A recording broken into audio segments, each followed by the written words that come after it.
على جسد أبيه. بعد ألا أيها المدري علي دموعه يا من تبكي ألا أيها المدري علي دموعه ستعرض في يومين عني وعن ذكري. لكن الولد البار يبقى أبوه في قلبه. إمامك زين العابدين عليه السلام بقي 34 سنة وهو يتذكر ما جرى على أبيه الحسين. ما وضع بين يديه الطعام والشراب إلا وتذكر عطش أبيه. أحدهم دخل على الإمام قبل العيد بيوم الإمام التفت له قال له: يا هذا غدا ماذا؟ باكر شكو. قال له: سيدي غدا عيد المسلمين. قال له: ماذا يصنعون بالعيد؟ قال له: يتخضبون بالحنة، يزور بعضهم بعضا. يقول الإمام انطوج كالكرب وقال: أبا الناس تفرح بعيدها ونحن عيدنا مأتم عليك، وعيد وعيد وعيد أموت من الذكر الماضي. خصوصا بعض الآباء صديقوا يا أولاده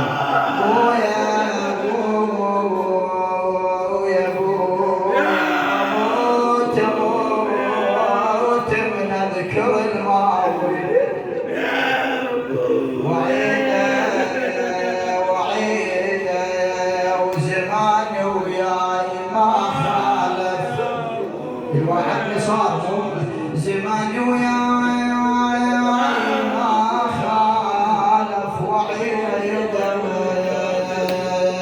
مشى الكل سنة يعايدني بعد ماكو عيد.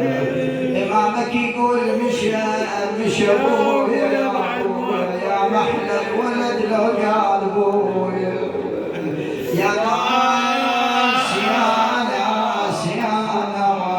مشى الكل سنة يعايدني وعيدة خويا والأخو يقول خويا من يجبل العيد شلون بيه.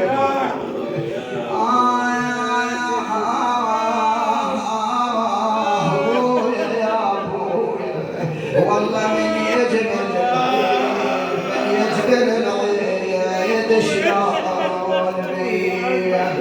هذا بيت لأحد خدام الحسين ذهب إلى رحمة الله أبو مؤمن حبيب العبودي، كتب بيت للولد. إيش قال؟ قال: يا أبا الحزن والنوح دهر علي، الفاقد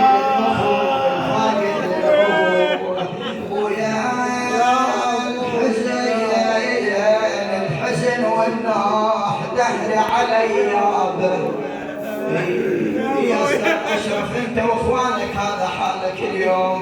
قال: الحزن والنوح دهري علي يابا شلون أيام عشت وياك. والله بعض الآباء قلت لك يصير قريب الأولاد صديق وياهم ذكريات شلون أيام عشت وياك يابا قل لمن أقول بعد كلمة بويا كلمة يابا راحت منك يا الولد. والله قل لمن أقول بعد يابا وانت بعيد ما ظن ترد لي يا أبوي. دخل الإمام إلى دار أبيه، صار لكم يومين عمامكم وإخوانكم منسينكم المصيبة، بس هالليلة من ينختم المجلس ترجعون للدار وتصفى الصافية عليك وعلى إخوانك وعمامك. هواي ذكريات بالدار. يا الأخو من كنت تجي يا أهلي يقول لك هلا بك.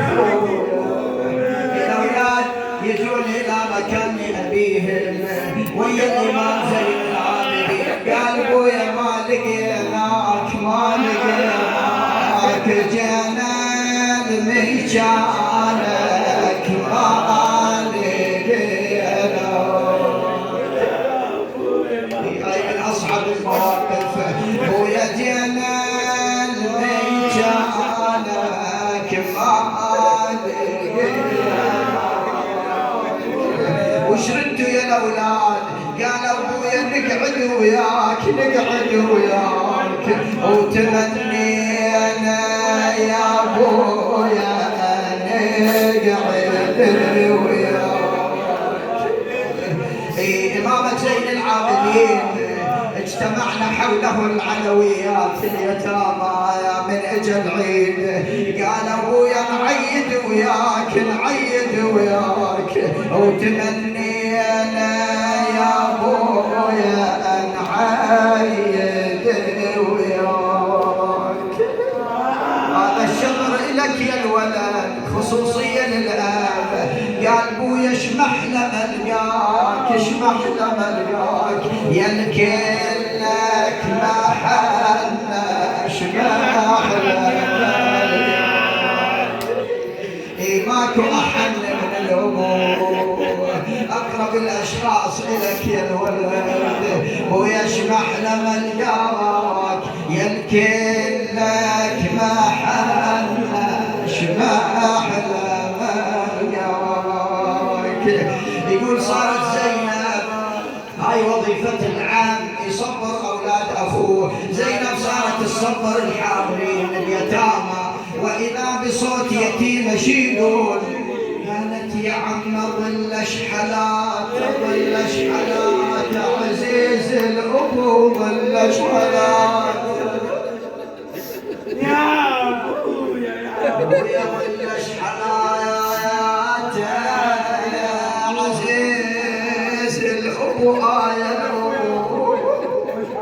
وظل شحلاته ويقعدن مفيا بناته، يحبني ذا ويشم العضات. هنا زينب بعد انفجرت بالبكاء، صارت تتذكر ايام الخوه. يلا طال البيت وياي على كيفك يا الاخو. قالت ما تنعاد ما تنعاد بعد ايام خوتنا، ترجع بعد بعد ايام خوتنا ما تنعاد ما تنعاد. وكثيرة جروح يا ابن امي، كثيرة جروح يا ابن امي ما تنعد. بس النوب الحج زينب قالت اقل الصوت خليلي ما تنعاد، اذا تعبت اشيلا برقيه. اي والله هذا بيت البسيط، تقول يا صوت لا تضرب متني، لان رقيه اذا تعبت ليش اشيل. اقل الصوت خليلي ما تنعاد، اذا تعبت اشيلا برقيه. بعد يا زينب هذا حال الاخوان. قالت ما هان ما هان لدربي زماني وهان، ما هان يا ربي زماني وهان، ما هان وليالينا المضل يا حسين. ذيك ايام الخوه راحت والله ليالينا المضل يا حسين. ما هين يا ابن امي فراقك علي، هون يا ابن امي يا ابن امي يا ابن امي فراقك علي. ما هان ومشيت ميسرة دير اجنبيه، اي والله مشيت ميسرة دير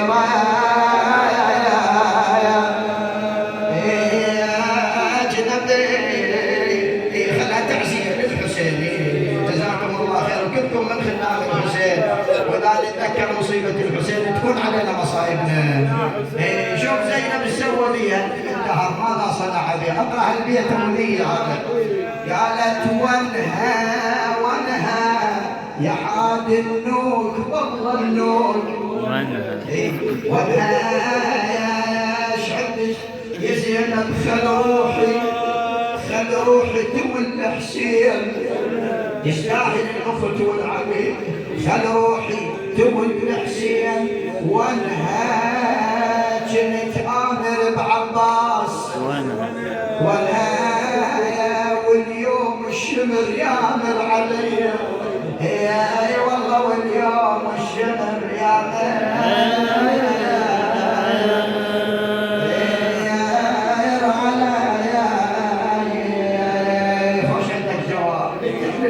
بالحسين يا مخدرة بيت الرسالة والنبوة راح المحامي وانقطع حبل الأخوة سهم المثلث ما ترك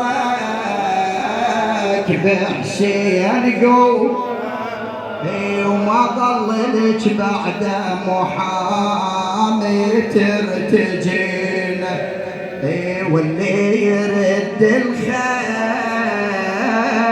عنك داست الخيل يظل عثرة يا مخدرة من غير تغسيل ولابد يودوك سبايا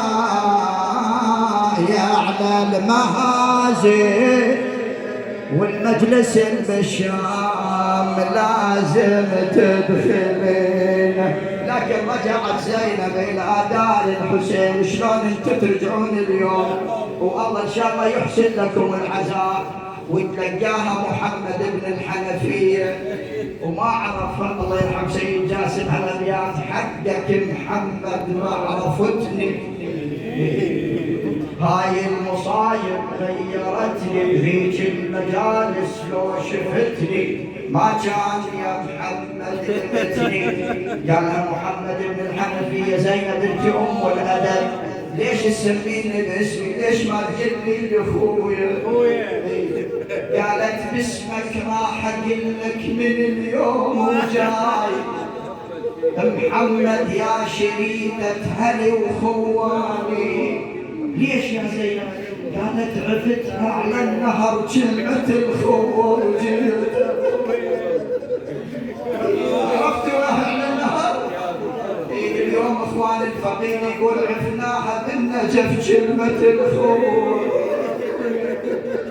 عفتها على النهر كلمة الخوة وجيت يا محمد بعد تحرم على لساني مو معناها مو قدها يا ابو جاسم لكن مثل عباس وين القى اخو ثاني اي والله مثل عباس وين القى اخو ثاني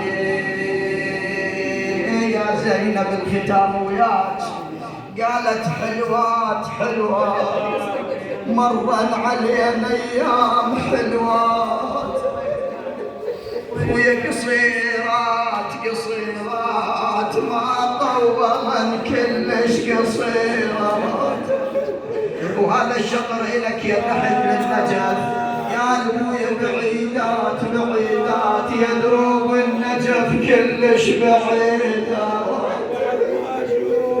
يروح الولد دفن ابوه بايده ورجع عمامه واخوانه الباقين قالوا له وين خليت يا ابو اخونا الايام كان سولفنا قال وتفارقينا وصلنا النجف وتفارقينا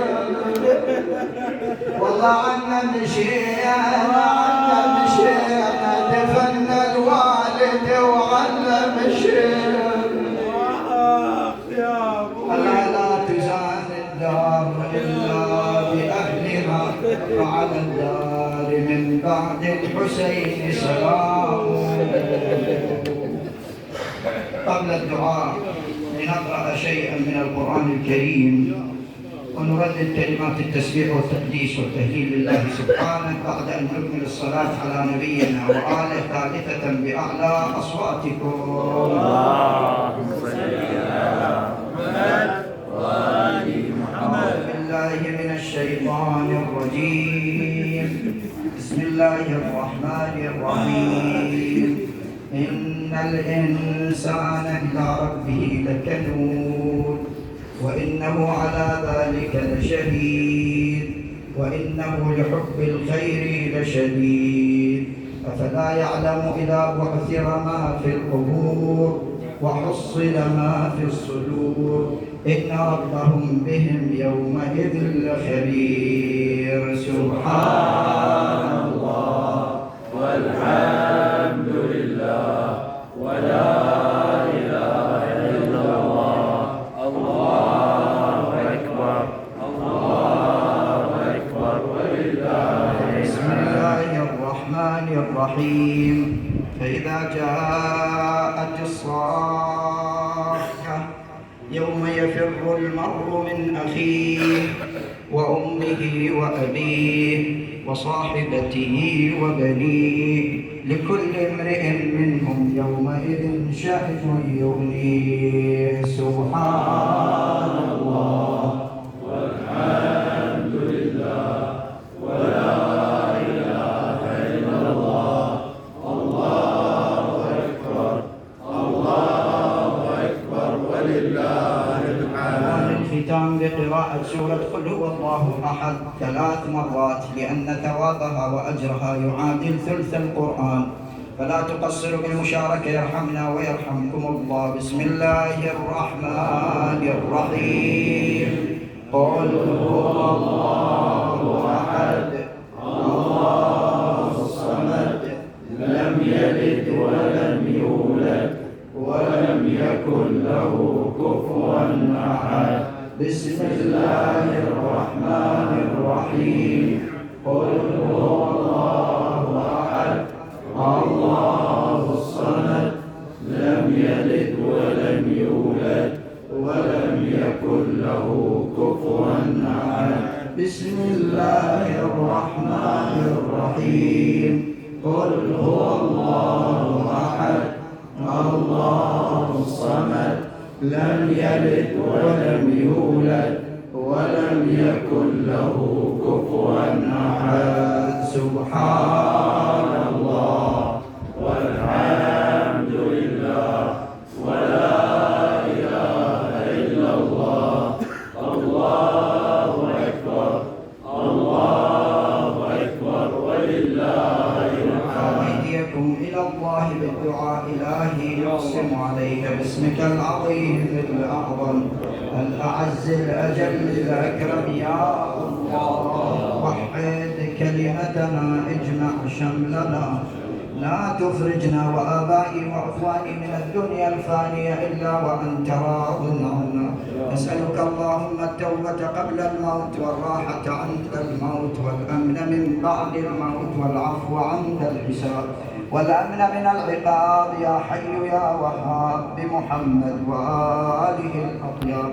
الأخوة أصحاب العزاء اختم اللهم أحزانهم بأفراح ومسرات وأجر وبركات واجعلهم من الذين إذا أصابتهم مصيبة قالوا إنا لله وإنا إليه راجعون لينالوا من عندك الهداية والرحمة والصلوات يا عظيم البركات يا الله. فقيدنا اللهم إنك قبضت روحه وقد احتاج إلى رحمتك وأنت غني عن عذابه. عرف اللهم ما بينه وبين محمد وآله الطاهرين واخلف على أولاده وأخوته وخاصته في الغابرين واجعلنا به من المتعظين وأننا لا نبقى بعده إلا قليل فعفوك عفوك عفوك عنا وعنه يا أجود الأجودين وأكرم الأكرمين يا رب العالمين يا الله. ولأمواتكم جميعا فردا فردا لا سيما إلى روح من اجتمعنا لأجله بلغ الجميع ثواب الفاتحة مع الصلاة على محمد وآل محمد.